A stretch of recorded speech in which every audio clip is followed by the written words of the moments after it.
Right, well, we're just about ready to go.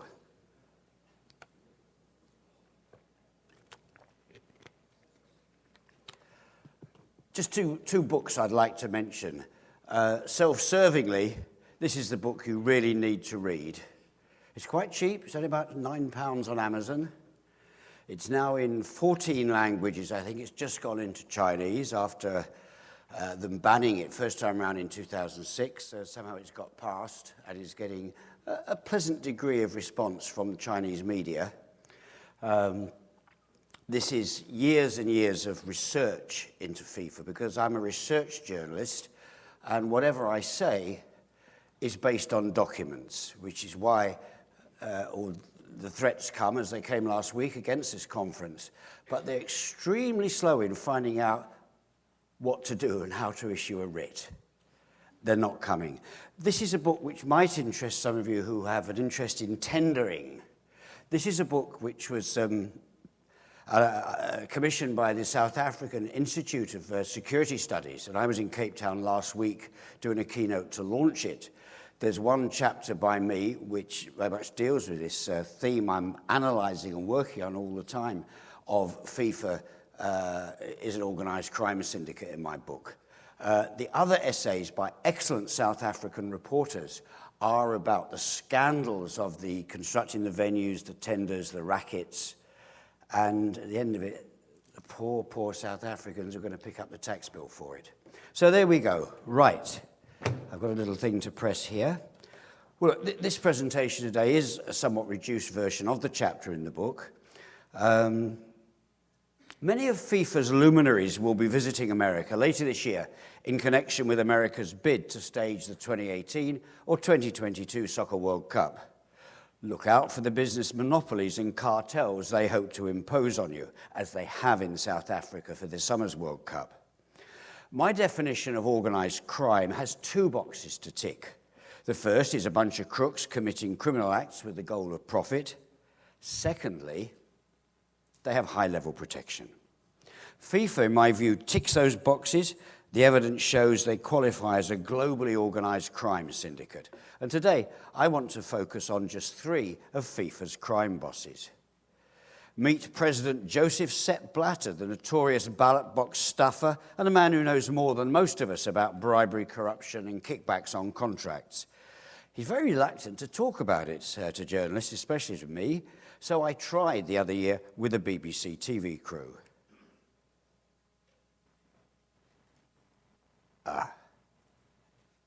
Do we have video? We did have.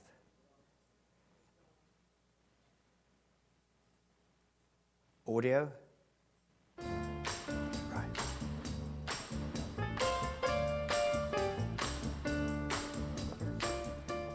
I knew that President Blatter was attending a press conference at FIFA headquarters. Would he lift his ban on me doing my job as a reporter? Let me ask some questions. Please, can I come into your press conference? I said, please, may I come into your press conference? Now? Yeah, now. Okay. May I come in? Yes, okay. But some of your press people won't always let me in. But I will take care of it. Okay? But if I just wanted to put a question to you now, because some of your press people don't let me get in, they bar me. So what you I'd like come to with ask me. you, let me just ask you now, do you know which football officials took bribes from the ISL marketing company? Sorry, don't speak about it. Do you know which football officials took payments from the ISL marketing company? I don't answer these questions. Have you tried to find out who took these payments from the ISL marketing company? You know better than I know. You know better than I know. You're the president of World Football. I'm only a reporter. Listen, you know better than I know.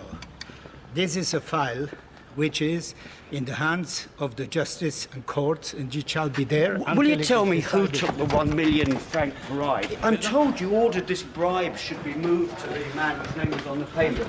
Can you tell me who it went to? Was it President Havelange?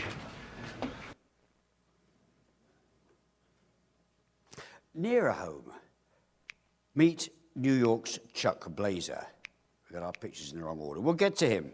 He's the most senior official of your regional soccer franchise, CONCACAF.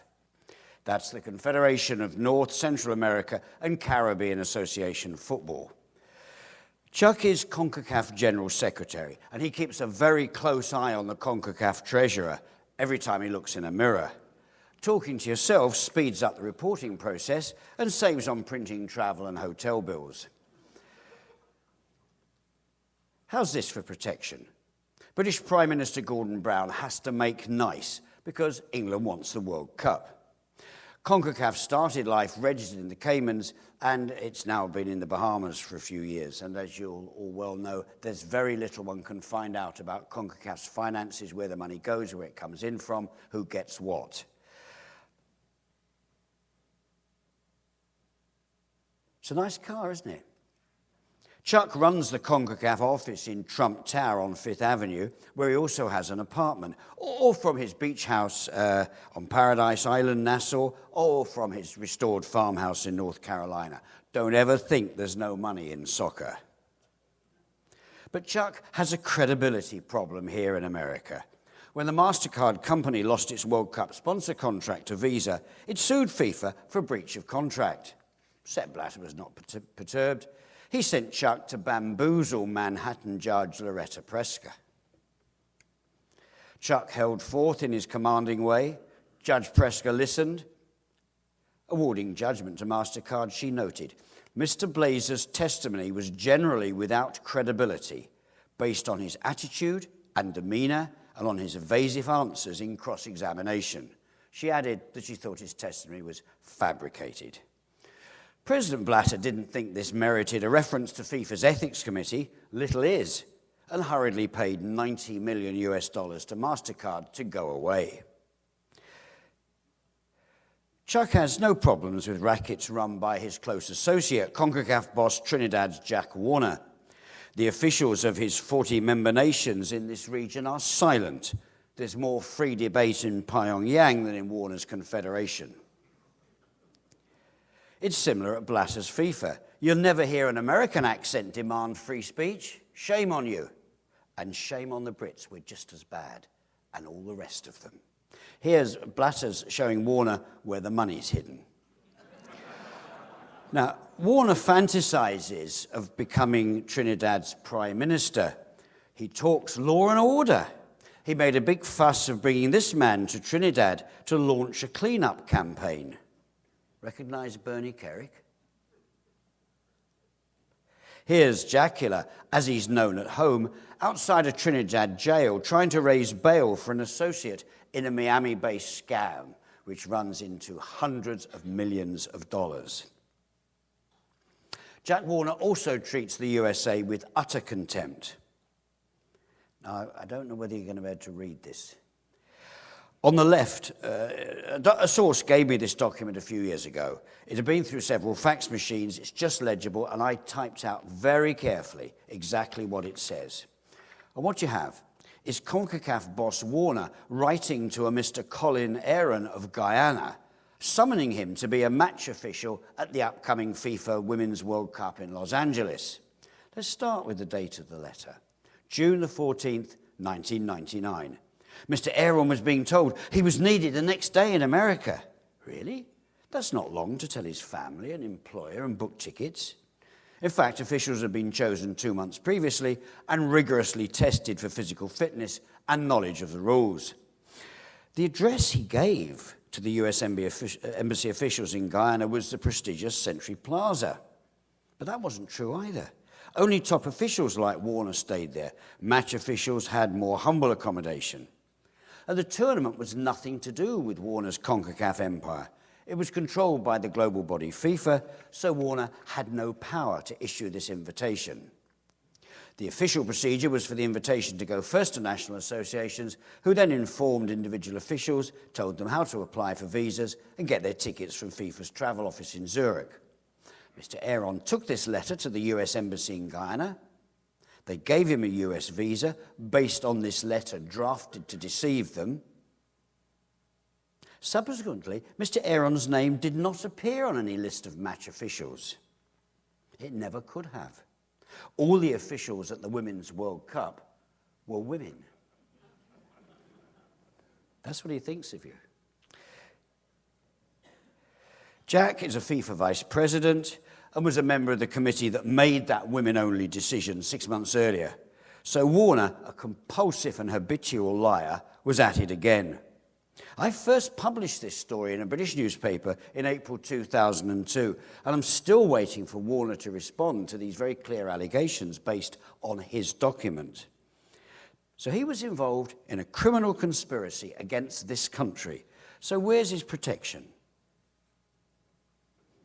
Here he is last year inside the White House with the corrupt Blatter. What a topsy-turvy world where a US president has to make nice with offshore fraudsters like these two. Is hosting the Soccer World Cup that important? The World Cup is very important to Warner and his sons. There's some great rackets to run. Warner will rob anybody, even his national team, the heroic Soca Warriors. Trinidad was the smallest nation to qualify for the World Cup in Germany in 2006, and they displayed really gentlemanly conduct, particularly when the English team pulled them by the dreadlocks to stop them jumping in the air to head the ball. They did not retaliate at all. They were an honour. They graced their country of Trinidad. The Warners set up this private company to harvest the income from tickets, TV rights, government support, selling sponsorships to companies like Adidas, bringing in about 26 million US. On top of that, there was another 6.5 million from FIFA, which went to every country that was a finalist in Germany. And the Warners have kept it. Now here you see Jack Warner listed, his son Daryll, and 3 time servers from his entourage. Here's how they spend the money they've stolen from the team. That's Daryll Warner on the left, and brother Daryan. You can't trust your friends when you go to a football game, so watch out for those cameras. And I'll talk about Daryan's Rackets in a minute. There they are in a champagne-fueled Hummer on their way to a Chelsea game in London last year. Although his father set up the company to rob the national team, it was Daryll who did the paperwork. The Warner family also invests some of their ill-gotten gains in property here in Miami.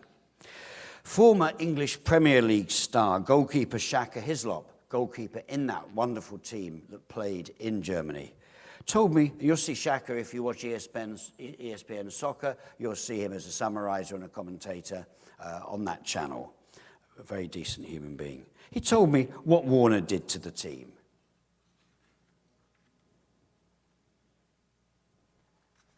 Before the World Cup, we negotiated with Jack Warner for a percentage of the commercial revenues generated as a result of our taking part in the World Cup. When we got back, we were told that amassed less than £500 a man. How much? Less than £500 a man. Warner said there was only 22 million Trinidad dollars to share out. The players claim the figure is more than 200 million. Well, we wanted to have somebody independent have a look at the books and tell us whether those figures were right or wrong, which of course Mr. Warner and the TTFF flatly refused. So we had to hire a lawyer and what happened? Initiate court proceedings. What did Jack Warner say about you when he heard that you hired lawyers to fight your case? Well, we were immediately labeled as a mercenary few. He accused us of being greedy, of holding the TTFF to ransom, and effectively we were ruled out of any future participation in international football. The blacklisted players were prevented from playing in the region's equivalent of the European Championship, CONCACAF's Gold Cup. What is the effect on your colleagues, your fellow players? Well, certainly footballers have a very short career, and of course the Gold Cup is the marquee event in the region, and second only to the World Cup for players of this region to showcase their talents to other clubs, to scouts, to managers, in an effort to advance their own careers. And they also were robbed of that right. I filmed that interview 3 years ago for the BBC.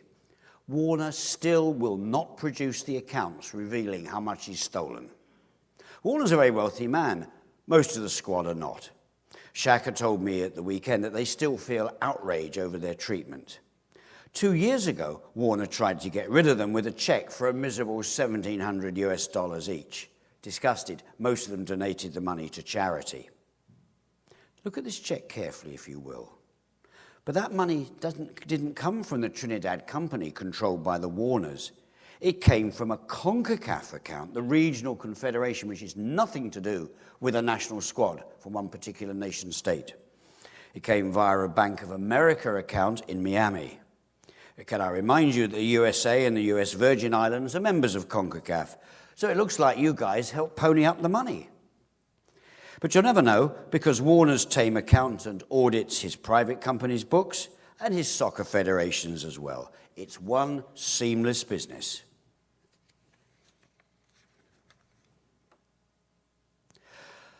As a FIFA vice president, Jack Warner has insider access to valuable World Cup tickets.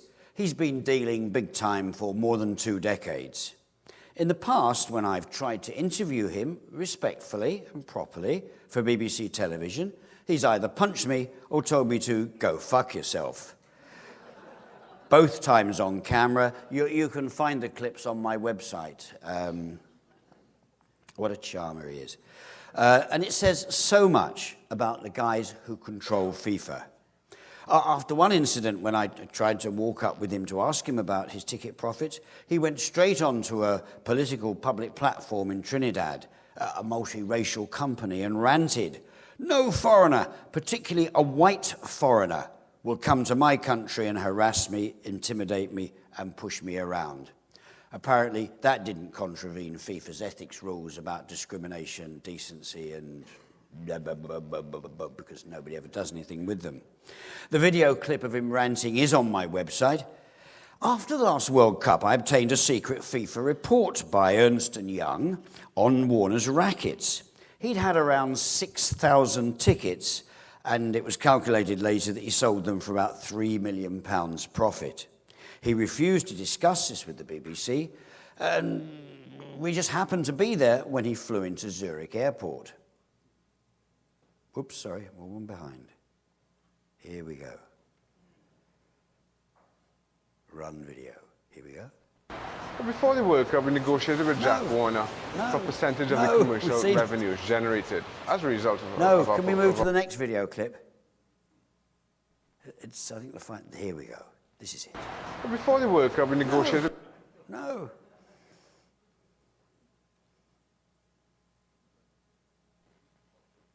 Don't let them out of the doors. Keep them locked. You see this full charm of Jack Warner when we get this clip up. A full, deeply charming human being. And these are rackets that he runs. And Sepp Blatter and nobody at FIFA will even talk about it. Pyongyang, hi. And where's the US Soccer Federation? So we took the opportunity to catch up with him again. Here we go. Pictures. Yes. Mr. Warner, good morning. Welcome to Zurich. Can I ask you, do you expect FIFA to clear you this week? Can we ask you yet again, how much profit did you make selling World Cup tickets this year? Oh, Mr. Warner, come on, you always say that FIFA is very transparent. Can you explain to the viewers, why is it that the Trinidad players are so unhappy about their earnings from the World Cup? Oh, this is only a very polite inquiry, Mr. Warner. If I could have spit on you, I would have spat on you. If you could spit on me, you would spit on me? I will not, of course. Why would you? Spit. Why would you spit on me? Because you're garbage. I'm garbage. You're garbage. But what viewers are interested to know, and fans, is how much money did you make selling World Cup tickets this year? Ask your mother. Ask? Your mother. Ask my mother. My mother's dead, actually, but it's nice of you to remind me of that. Find her. Thank you so much, Mr. Warner. Thank you. Who needs enemies? If we can go back to the stills.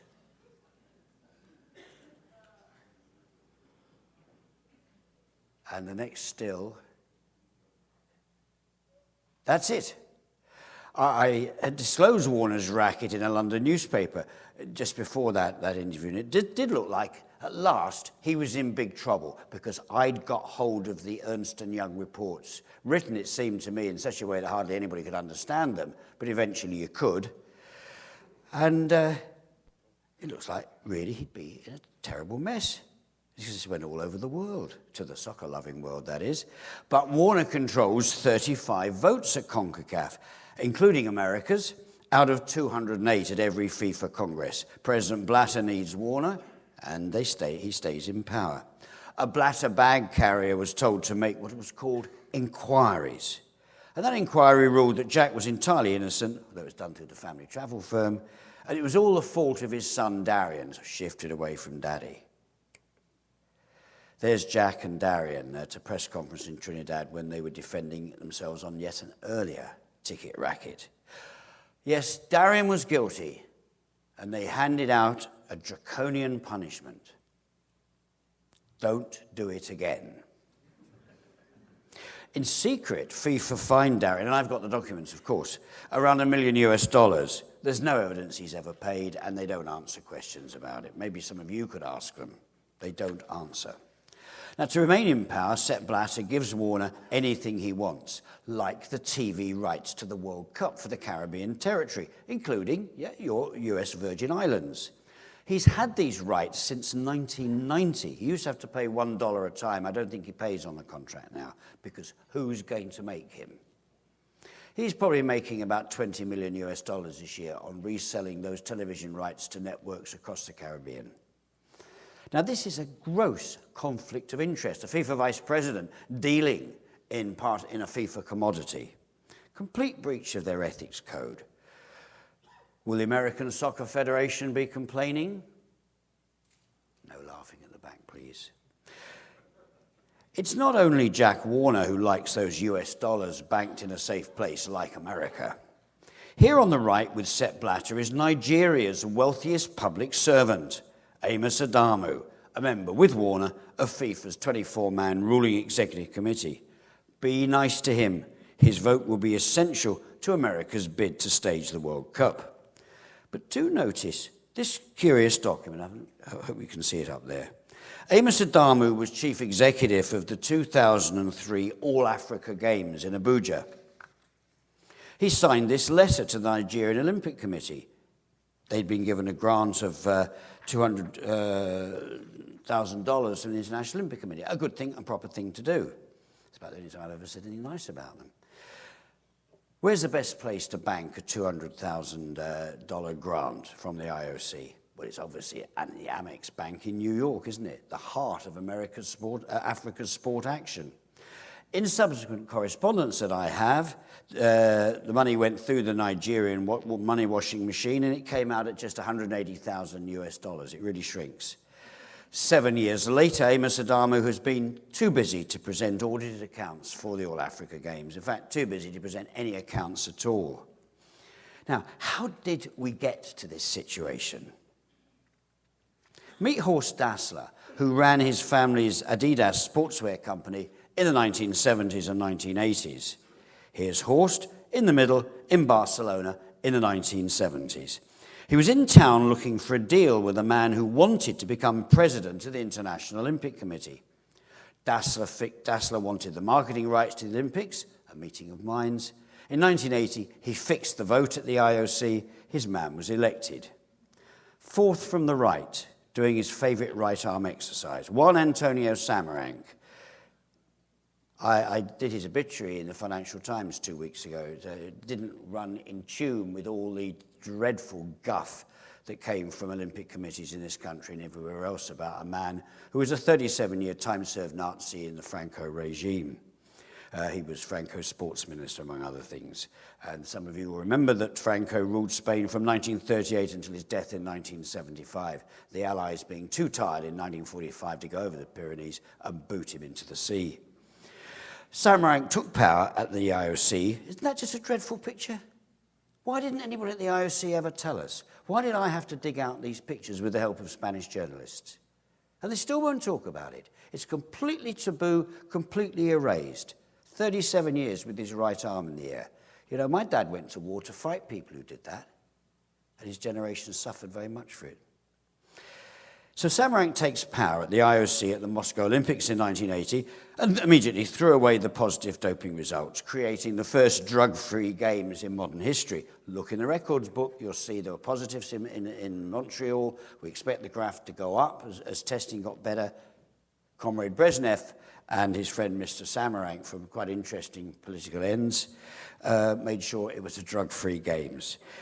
He threw away more positive tests in Los Angeles in 1984, and that's documented, because he and Dassler were still negotiating the contracts to sell the clean image of the Olympics to the global brands. Now, the entrepreneur Horst Dassler didn't have enough money in the early 1980s to pay for all the marketing rights he was acquiring, so he found a new investor. Meet André Gelfi, a French wheeler dealer, racing driver, money launderer. He ended up in jail for suitcasing around 40 million US to Germany's Chancellor Helmut Kohl to help him buy an election. Between times, he provided cash to Horst Dassler and socialized with some very curious people from Uzbekistan. There's André Gelfi on the left, trying to distance himself. There's Samaranch cozying up to, should we call him Central Asian entrepreneur? Gafur Rakimov. Google him. And here's Rakimov with current IOC President Rog. They just can't get enough of these guys. Dassler's big coup. Don't you just love that logo? Don't you just love it for the good of the game? They've changed it now, but I loved it so much I can never part from it. Dassler's other big coup was taking control of world soccer. He paid the bribes to elect Brazil's João Havelange FIFA president in 1974. Now, just for a moment, let's jump ahead 13 years from there to Dassler's memorial service in 1987. He died very suddenly from a horrible cancer. And I don't think he was the worst guy in the world. They shook him down. I don't think he offered the bribes. But let's look at this picture. I don't know whether you can see them. There's current President Sepp Blatter, his predecessor João Havelange, and IOC President Samaranch struggling to keep his right arm in his pocket. You've all seen Dr. Strangelove, haven't you? I mean, I used to watch Samaranch at press conferences to see if he could keep the bugger down.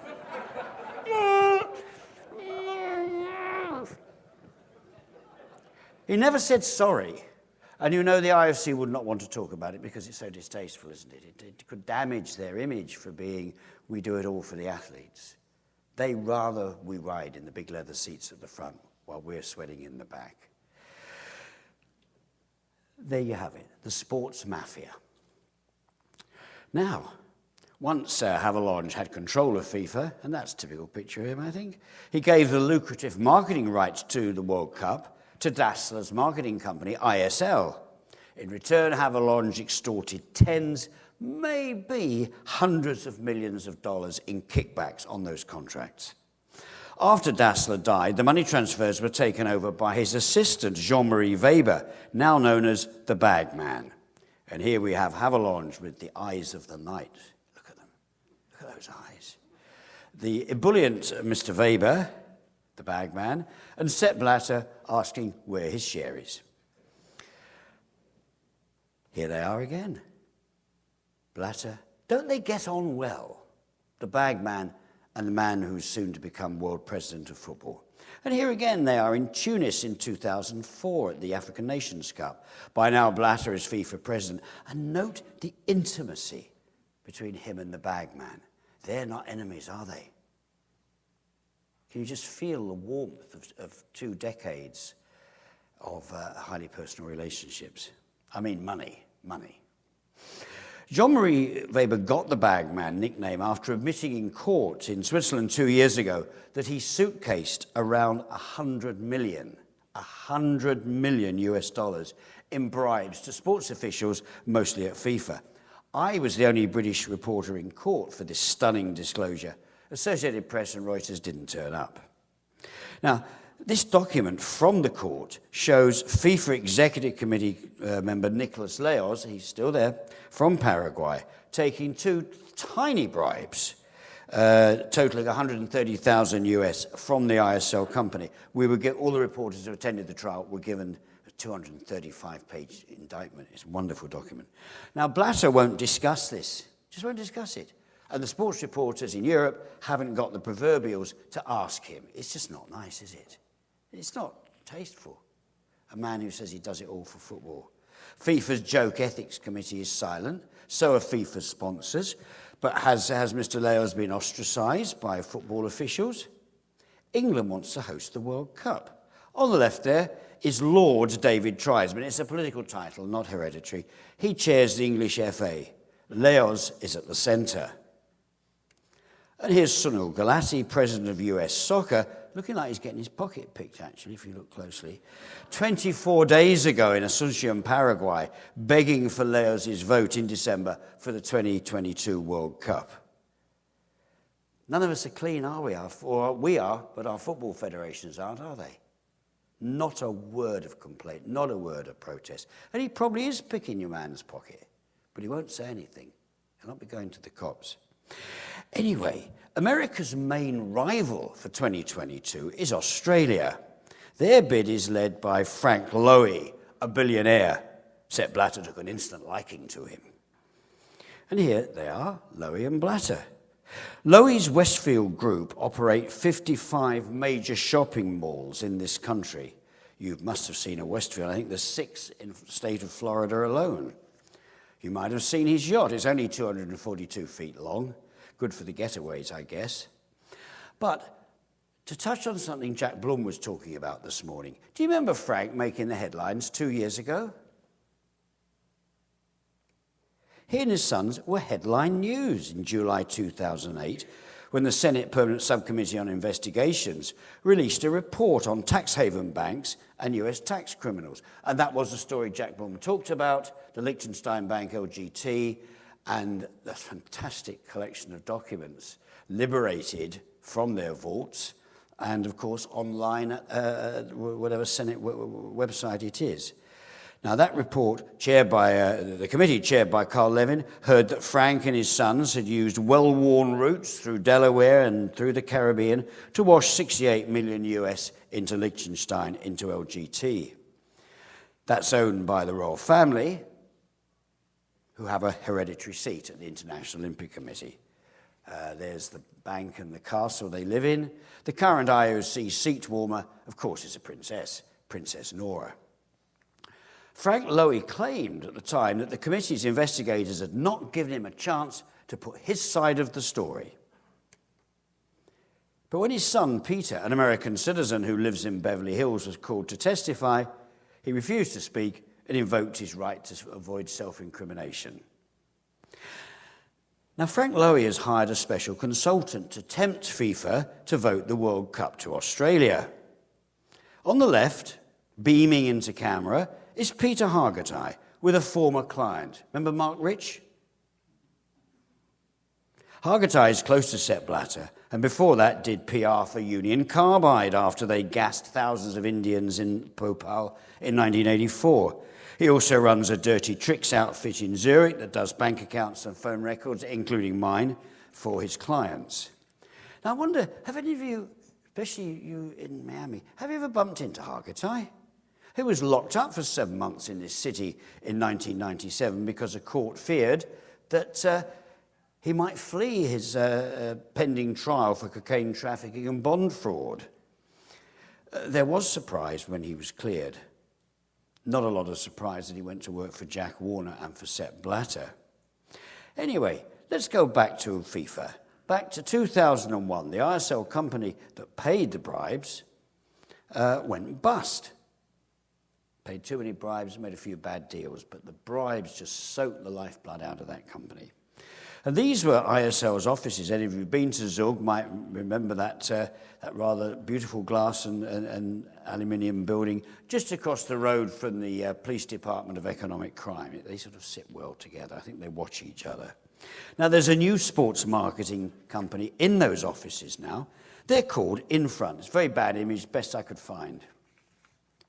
FIFA has granted Infront almost identical contracts to the ones they used to give ISL, around 50% of the World Cup TV rights.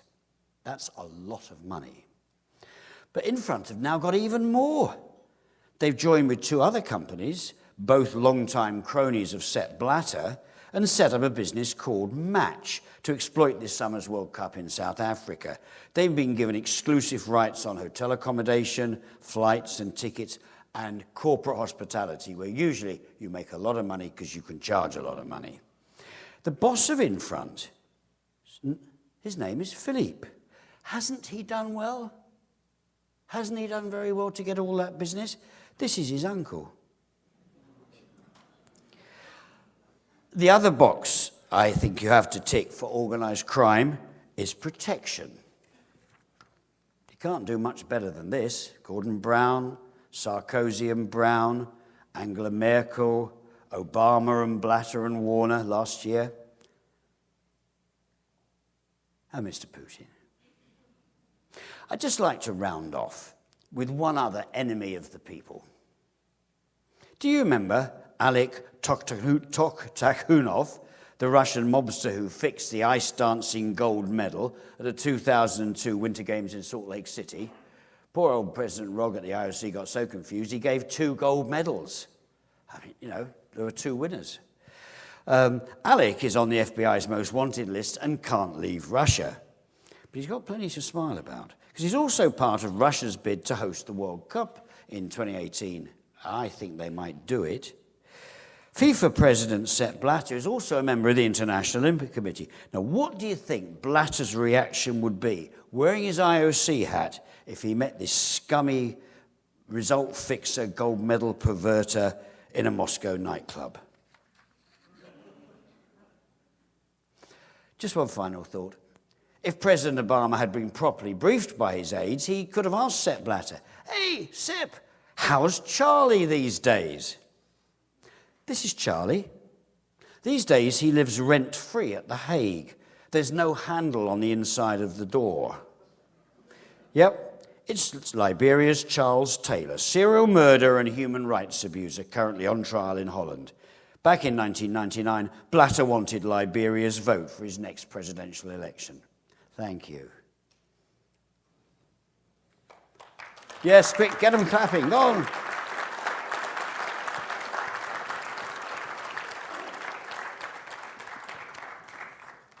Yes.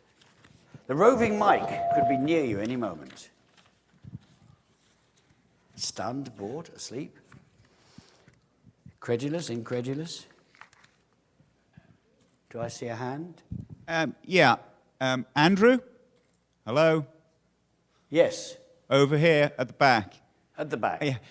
Do you have any evidence of match fixing? Because when the World Cup was held in the United States in 1994, I've got a Russian friend who was the head of security for the hotel where the Russians were staying. And he was told that the Germany-South Korea group game would end in a draw. And he was told this before the game.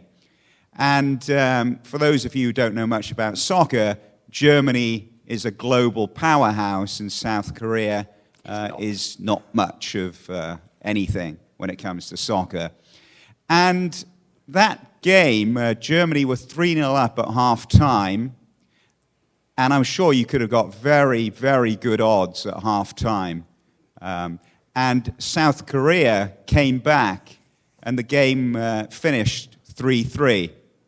So, do you have any evidence? Well, indeed, I can try to bring you more up to date. That those of you who are soccer fans, both of you in the room. Sorry. It's a round ball. It's very popular. We'll remember the 2002 World Cup in Korea and Japan, particularly 2 games in Korea, where South Korea, good luck to them, but they're not world-class football. They've got a few good players. But, you know, they were out of their depth playing Spain, terrifyingly good, Italy, even more so. And they beat them both. And one of the games, I think it was the Italy game, they clearly got a goal scored. Now, you have to know the rules of football, that you have what is called offside, that if the a forward advances ahead of the defenders and then gets the ball, come through and goes on to score, he's ruled offside.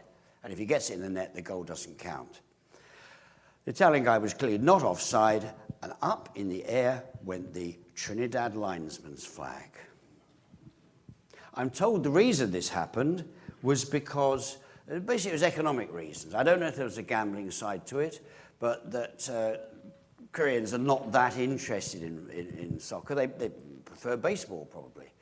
And the only way you're going to get them keep coming back into the tournament as it developed was if the national side was playing, because, yeah, you do go and see your own people and cheer them on until they're not there anymore, in which case you go to baseball.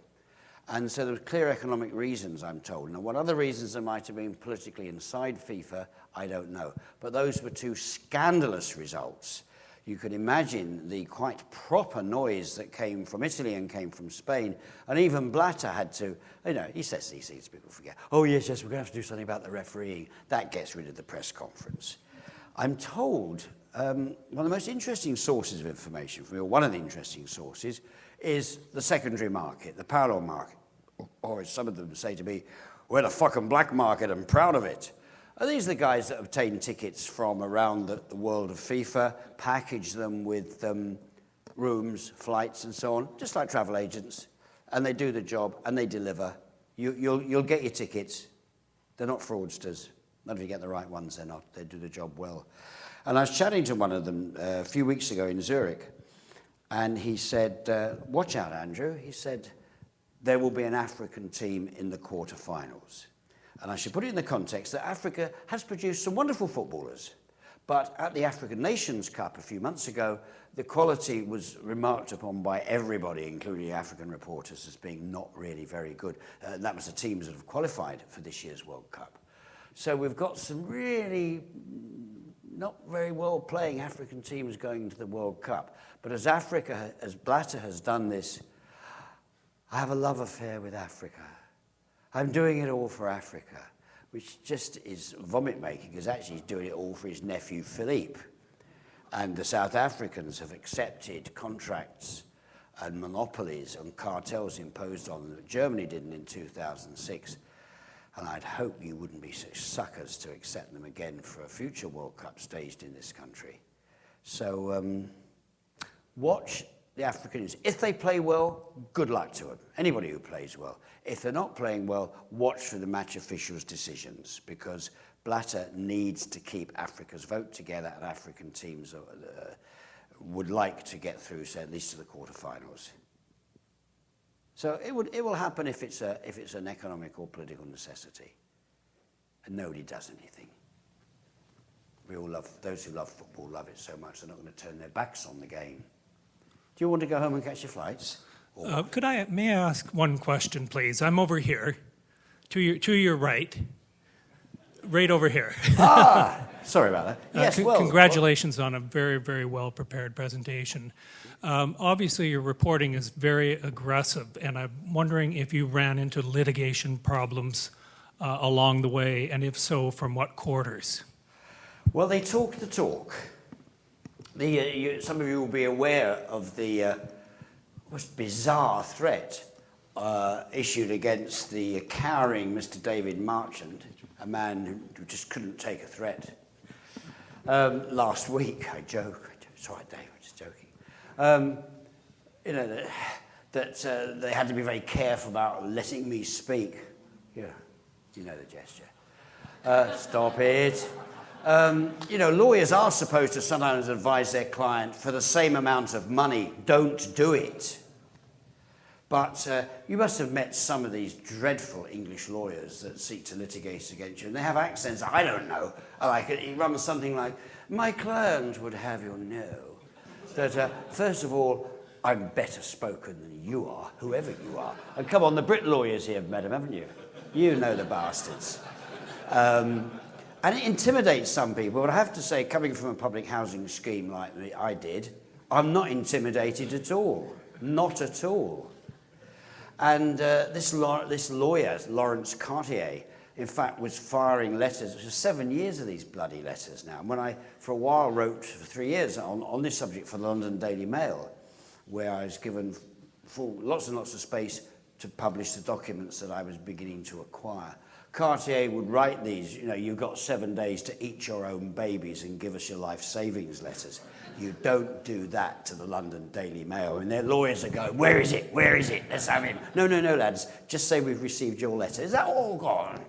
I remember one of their senior in-house lawyers, we had a 10-page letter from Harris Cartier. And a 10-page letter signals we're not suing, because the letter that bothers you is the 1 page, where will you take service of the writ? You all know what I'm talking about. When it's 10 pages of wobble, wobble, guffle, guffle, my client this, my client that, it means they're taking, no, I won't say it because this is being transmitted in all sorts of places. I wouldn't say they were doing their job properly. I'd like the accent. Anyway, Cartier used to do this for, and then when the Foul book was getting near to being published, by Rupert Murdoch, by HarperCollins, and one might say many things about Murdoch and his business practices, and where does he pay tax? Where are the Cook Islands? Whatever, he does, most of the time, defend his journalists. If he got it right, then Rupert doesn't run away. And so as we're just getting ready to publish, Lawrence Cartier, God, if I could speak like that, what a dickhead I'd be, wouldn't I? Sent the letter to HarperCollins lawyers, saying that they had retained, and I'm sure this is true, the most prominent libel silk in London. A man to be quite frightened of, considerable intellect, great understanding of libel. In other words, it's saying, you may laugh at me, but my big brother here, you know, he's real trouble. You know, so, as you do, and published. Blatter went to court in the safety of Switzerland, and I didn't know. And nobody else did. I bet there's not one of you in this room who's ever heard of the Treaty of Lugano. In fact, I'm not even sure it exists. He's such a liar.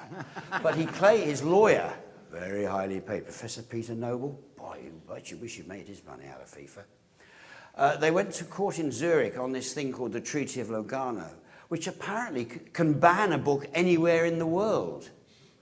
And I had this sort of vision of the Swiss guards, you know, the papal guards in their medieval uniforms, chasing, you know, down through Hollywood, looking for Rupert with their pikes.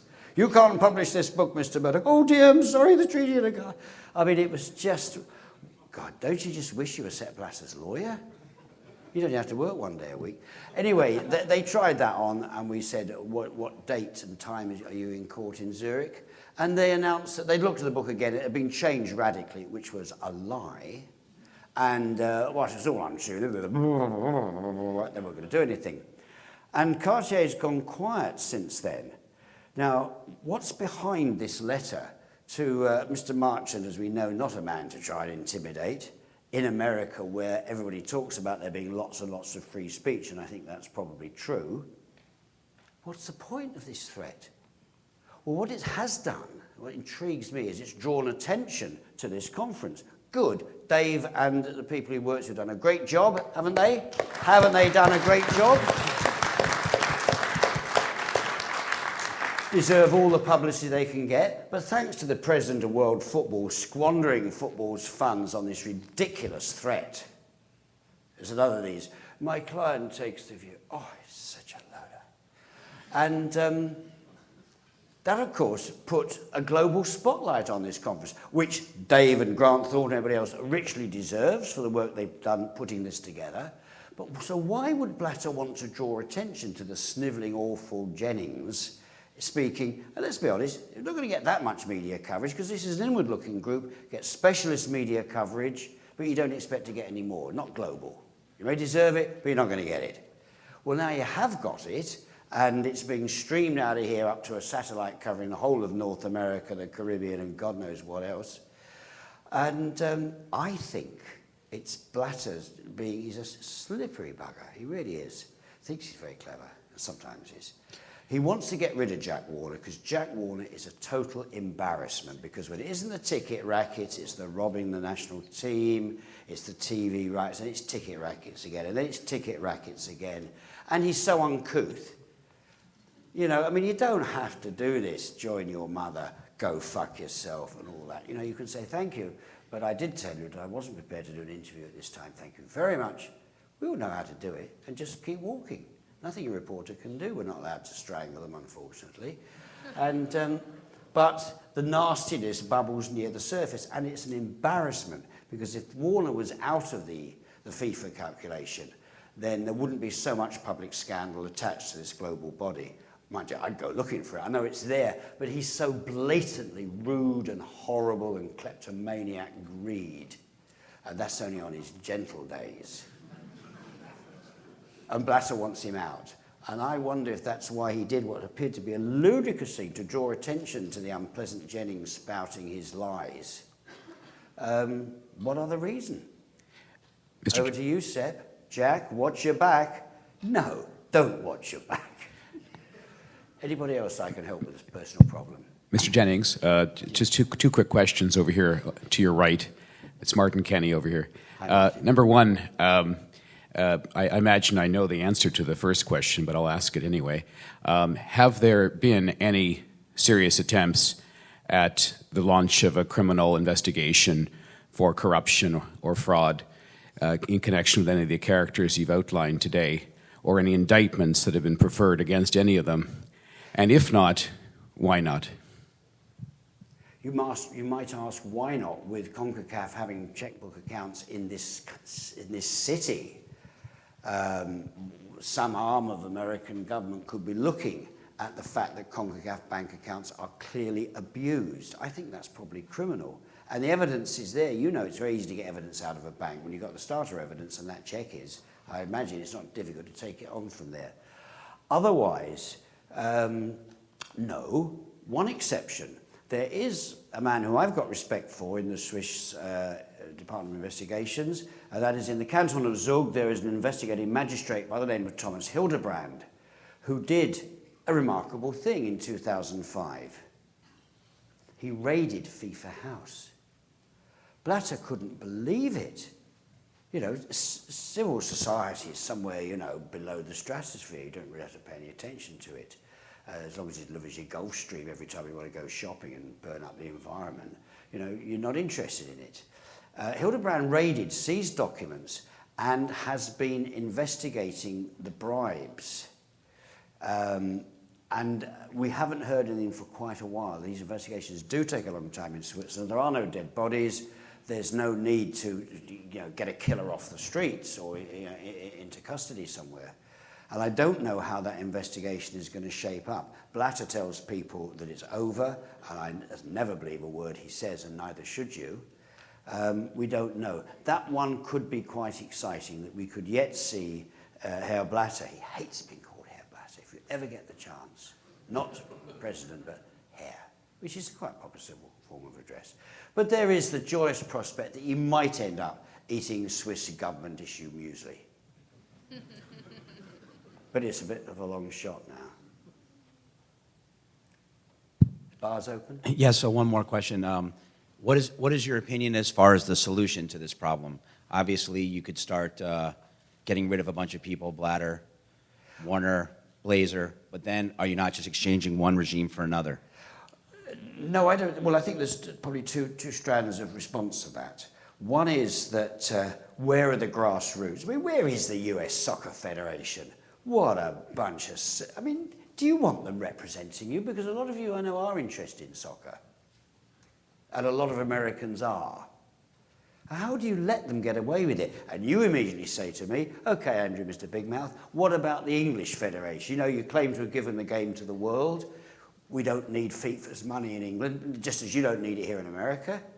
Oh, well, we've got much richer leagues, but you don't really need it. They give $250,000 US to every country in the world, every one of the 208 member states. And of course, in some developing countries, that money, if spent properly, though not audited very often, nudge, nudge, yes?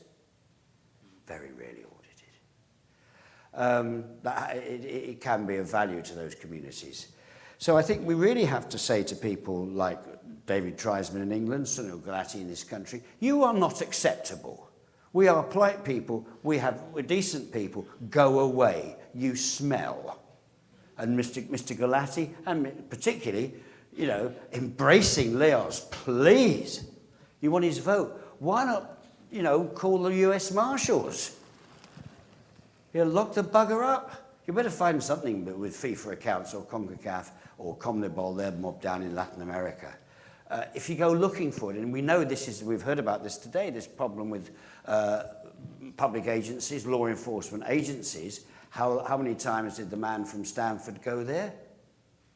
You know, we've heard story after story that on one hand we're told how impressive American law enforcement is.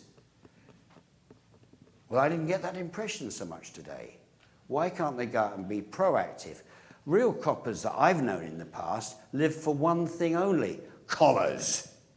The people dedicated to locking other people up on good evidence. So I think there's grassroots, and I would like to think Obama would call in whoever wrote the quick briefing paper. You've got to see these two guys say, yeah, well, I got water fire, I got this, yeah, health program, yeah. What's it? Yeah, Blatter, Warner, okay. So, oh yeah, the girls play soccer, yeah. Nobody said to him, don't be photographed. And Mr. President, you've got a gold ring on your finger. Don't shake hands, especially not with Jack, because you may not see that ring again. So, you know, does your president have to abase himself to two slugs like this? You know, obviously the president must reflect the interests of the whole community and do his best for the whole country. But he might be doing a better thing if he said, if those bastards come through Kennedy again, I'm going to have them locked up. Especially that Mr. Warner, who takes the piss out of America. You know, you have good reasons for Homeland Security in this country. Very serious, serious reasons, and we saw something in Times Square the other day to remind us of that. So how can Jack Warner take the piss out of your immigration people? I'm a CONCACAF vice president. Oh, by the way, immigration folk, you can't touch Jack. Do you know why? You got a diplomatic, yep. I'd like to see an American immigration official say, so this is a diplomatic passport. Okay. The holding room's down there. I mean, law enforcement could, I'm sure, go into that CONCACAF bank account, paying the players with CONCACAF money. Does it seem a bit odd? Seeing they set up a private company to get the money, you know how the story goes now. Why isn't somebody looking at that? Because they could if they wanted. It was in the Trinidad press, and you know what? You know the US Embassy in Port of Spain will read all the local papers. It's their job for somebody to clip them all, see what's going on. They would have seen that story. It was well written by a friend of mine, Lasana Liebird, and nobody did anything. Trinidad media still cowers in front of Warner. Mostly, not all, but a lot just can't pull themselves together to look at the issues. So you've got grassroots coming up, like you should tell Sunil Gulati, you know, lacrosse might welcome him, but US soccer doesn't. Tell him that. Ask him, why are you shaking hands with these scumbags? And say, you know, say it to us as well. I say it in England, but, you know, it's disloyal, it's unpatriotic because we're bidding for the World Cup and asking for the chance to throw our lives under the wheels of Philippe Blatter's money-making machine. But it can be done, and I think it will end. I don't think it's going to go on because that was the era of Dassler's ISL and Havelange, which did the major shakedowns. I'm not saying they're all sweetie pies on FIFA's executive committee. I could think of 6 or 7 who will be either with their hands out in this next bidding round or just giving you the number of their bank account in Cayman, probably, wherever. You know, it can't be Liechtenstein anymore. And we should be watching for that. You've got to be watching what your American Federation does and watch the others. You know why they like billionaire Frank Lowy? Well, of course you do. Of course you do. And with Hargitay doing the bagging for him. Yeah, when Frank comes here and Peter's over there in Beverly Hills, you know, why do you only act against some criminals? These people are stealing your youngsters' passion.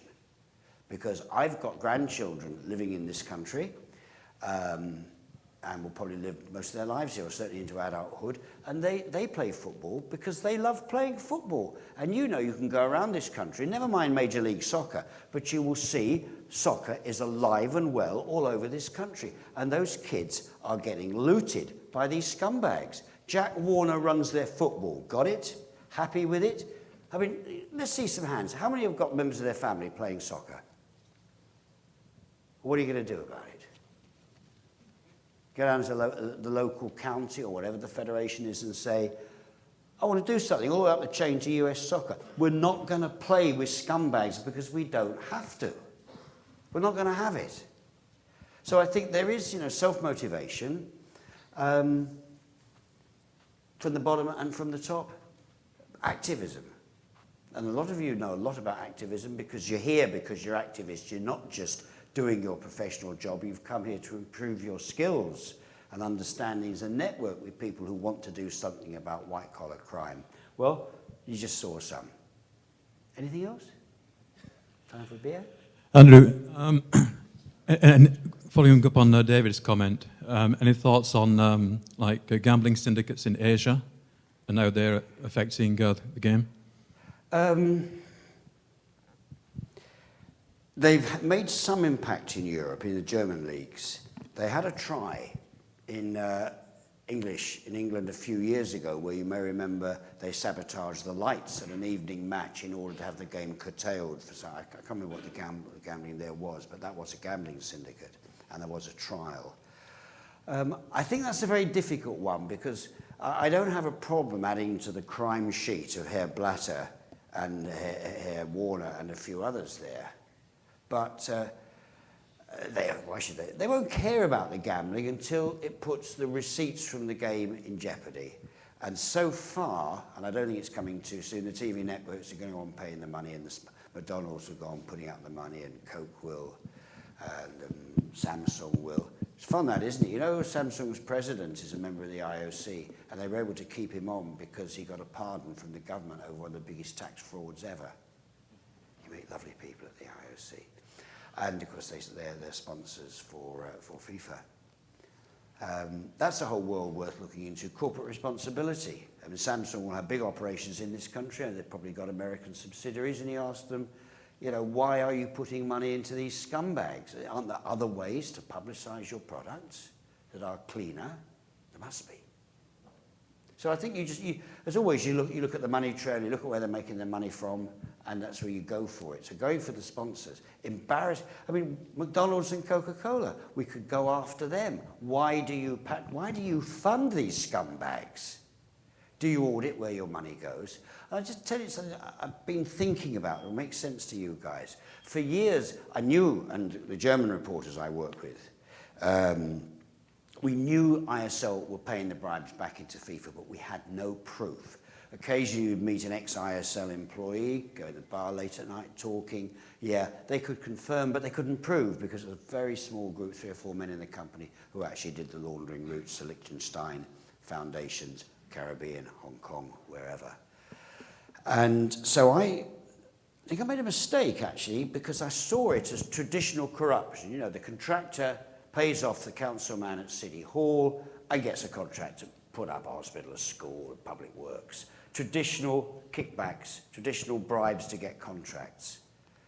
And the day that the court announced, a judge produced a document and we weren't expecting 100 million US in bribes.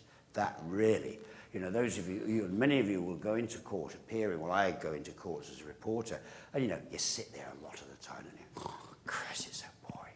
And then suddenly something happens, and it makes the journalist's job worthwhile, because suddenly somebody produces a piece of stunning evidence. And when, in this case, it was one of the 3 judges, it's the system they have in Zug, suddenly said to these 6 snivelling defendants, or they should be, they weren't, would you agree that you paid 136 million francs, which is about 100 million US at that time, in bribes to sports officials? How much? Jesus wept. How much? And they went, yes, yes. And we got it. And yes, ale was taken in Zurich that night when we got back from Zug. And the term vindicated was much bandied about by us. And so we bloody well were. But I've thought about it a bit more and realised I think I've missed part of the story here, because I'm not sure it is traditional. I give you the money, you give me the contract, okay? How it's always been, nice and straightforward. You can say what you like about the people who manage Coca-Cola or McDonald's. You wouldn't say they were stupid, would you? You wouldn't say they're real sort of dick brains. They're very clearly accomplished, very able businessmen running global businesses very successfully. They are very able people. Now, if Mrs. Jennings' little boy, you know, can figure out that there's a bribery going on here, and it's their money being used, is their money being laundered through the ISL marketing company and now the Infront company? There's a lot more to Infront I haven't got time to tell you about now, but it's fun. I mean, they don't know. Simple little me, not a chartered accountant, not any kind of accountant, have to ask friends to explain balance sheets to me. I mean, well, I'm a document thief and try and be a writer. That to me is an honourable occupation. I find people sources to give me documents. I don't understand them always, but I know professors and people who do. Tell me, hands up, who thinks they're so stupid at Coca-Cola and McDonald's and those other big global brands that they never realised, they never heard on the grapevine, because we're all writing up to the edge. Nudge, nudge, hint, hint, know what we're saying? You know, well, got the message, we can't quite say it, but. And so I think that's why I'm starting to think more and more about this organised crime thing. I think they do tick the boxes. They'll be surprised, and you might be surprised, but they tick the boxes for the academic definitions. So they do. And then I'm just starting to wonder more about, very carefully in a public speech, tell me that they're stupid at Coca-Cola. No, you don't think that. Nobody in this room thinks the managers over the last 20, 30 years have been stupid, inept, small town hicks in Georgia. Not at all, quite the opposite. They didn't know that what they were paying to their ISL marketing company, ISL took their quite large commissions and paid kickbacks and then paid some more into FIFA. You think they didn't figure that out in Atlanta or in Chicago? Oh, come on. We can't prove it that they knew that they were at the paying end of a bribery chain, but they were.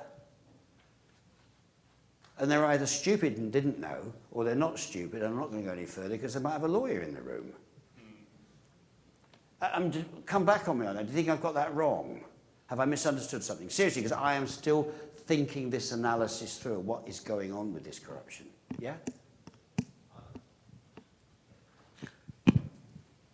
Honestly, I don't think they care. They got their eyeballs for the money they put into it. Are you a lawyer? No. Oh, I was going to retain you on the spot. No, I just don't think they care. They got their money in their eyeball. They got their money up in their eyeballs. Endorsed. They need to buy the FIFA logo for the World Cup. They need to buy the 5 rings. They think they do. I don't know whether they are of value or not. There's this great puffed up belief. I can see why Visa and MasterCard fight, because then you've got to buy your tickets through Visa now. Except they've totally, totally fucked up the ticketing. And they're almost giving tickets away in South Africa now. Imagine for the Football World Cup to have to give tickets away.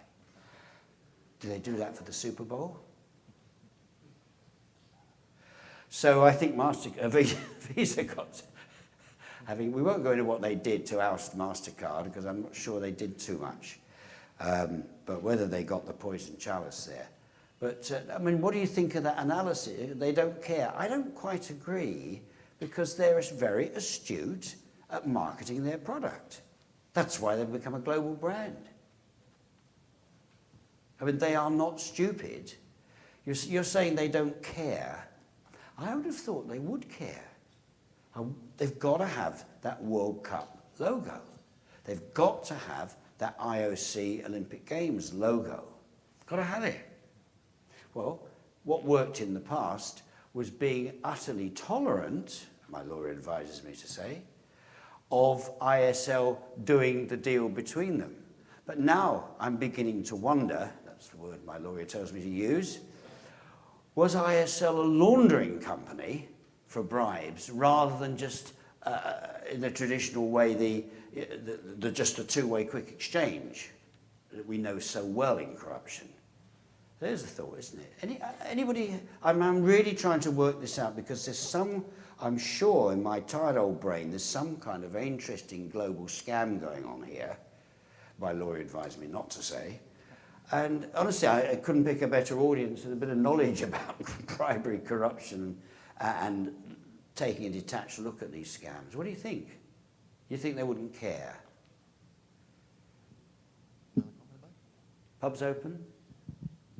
No, it's as long as the logos and the rings bring the eyeballs to the products, they're not going to care.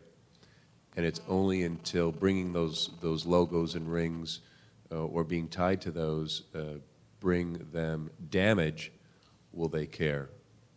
Sure. Yeah. I follow up on something It's I wanted even to easier. ask earlier was, I gave a magazine to David. Yeah, it was either an IMF organization or World Bank organization that published a quarterly on development, and it was absolutely glowing about how professional sports, in particular soccer in South Africa, is doing a great amount to develop different places in the world. It's outrageous. Oh, grab it from David. I drove in from Cape Town Airport last week, and yeah, the barefoot kids were playing football in the dust alongside the motorway. And my chauffeur, who did 10 years on Robben Island and is a very nice man and has not got rich, still works with kids, he was hooting his horn to stop them running in the bloody road. We were talking about a busy road to follow the ball. Kids follow the ball, don't they? He's going out to play, you run after it. Another one for the morgue. And one could almost be in tears at the rip-off being perpetrated on South Africa. And I'm sure our television networks will find some happy, clappy pictures. I mean, of course you can go to a bunch of sports fans and they go, we love having the World Cup here, in whatever language they speak. Good, yeah. But why have we got barefoot kids? He took me to a township. Told me that 500,000 people live in that township. Tin huts. You've seen the pictures, you know what they look like. They just go on and on and on as far as you can see. And he took me to the sports stadium. The cows used to graze there. Now the grass isn't cut, it's got stones on it. The thing was just dirty and horrible. No school in this country or in my country will be allowed to have a sports field like that. But from the parents' end of the public authorities. And what was the other thing he told me? He told me something which was quite tragic. I think I've forgotten it now. Yeah, I said, hey, let's just look at the showers, because in a hot country, showers matter if you're playing sport. You need to be able to shower off after activity. So everybody knows him. He's a local hero, old man now, like me. And so we went in, and we went to the shower block and the lavatories, and they were filthy. And I said, oh, how do these compare with Robben Island? He said, we had clean lavatories and showers there. Austere, but we had them. What FIFA have done to South Africa, with the connivance of South African football officials, politicians, and you know, in South Africa there's a new occupation. You tender. That's all you do. You tender for public contracts. You don't actually have the company to do it, or you pretend you have, but you tender through your connections, you get the contract, and then you sell it on to somebody else. And some people will actually say, my life is one of tendering. I tender. And it was good to meet the guy from Robben Island to know that not everybody came back from the ANC and stole everything in sight. Some have, and some haven't. There are lovely people there. But South Africa is being looted, absolutely looted by FIFA. And I knew that 3 years ago. If Blatter went to the African Union in Addis to do, and he spoke passionately about his love affair with Africa. It's called 53 votes at the Congress, actually. And when he said, we're doing this for Africa, I knew Africa was going to get robbed blind. I didn't need any proof. I didn't need to go there. I saw the same in Johannesburg last November. It brings tears to your eyes to see that it's bringing nothing whatsoever to the ordinary folk. And South Africa discontent is starting. You may have seen in the media that nearly every day there is what they call a services riot. You know, they got the vote in 1994, but for millions, there's no lavatory, no running water, no electricity. It's not good enough. It's not good enough when you see the big Mercs that the politicians and their friends drive. And there's a bubbling. It's coming slowly, but it's bubbling. And that's a good thing. It's sad, isn't it? Mr. Jennings, since you were talking about South Africa, Brazil will be the next one in 4 years. What can you tell me about my country? I think you know, don't you? What you want me to do is to tell the other people, and I feel I should oblige you. So your name is? Eduardo. Eduardo would like you to know, I think, that the president of the Brazilian Football Confederation is a man called Ricardo Teixeira. His father-in-law, João Havelange, the tradition of fill your boots and fill your pockets. And Ricardo's been given his own World Cup to loot.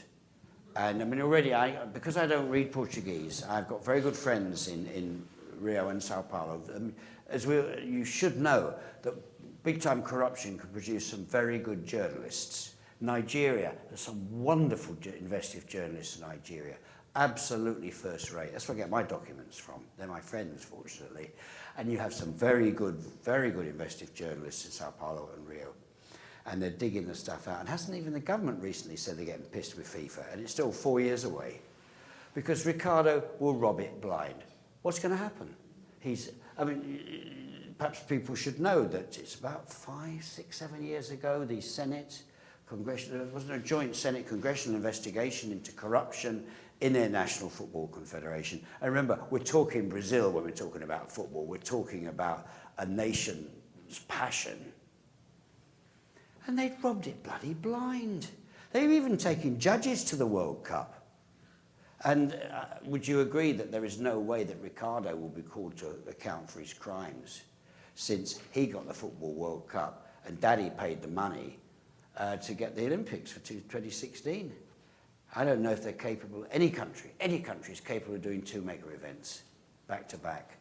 Any country, apart from maybe America, which does have huge economic resources.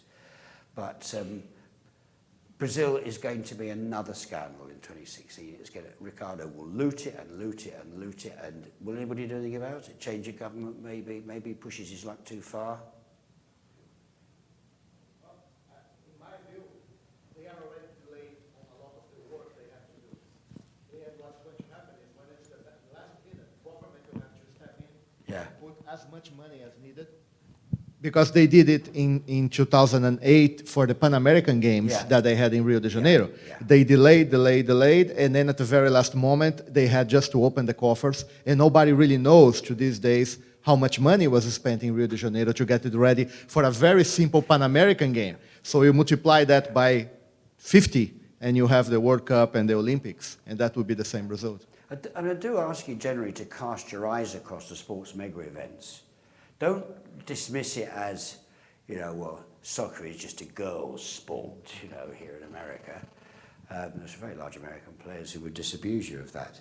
But there's so much money, and so much money that you don't see.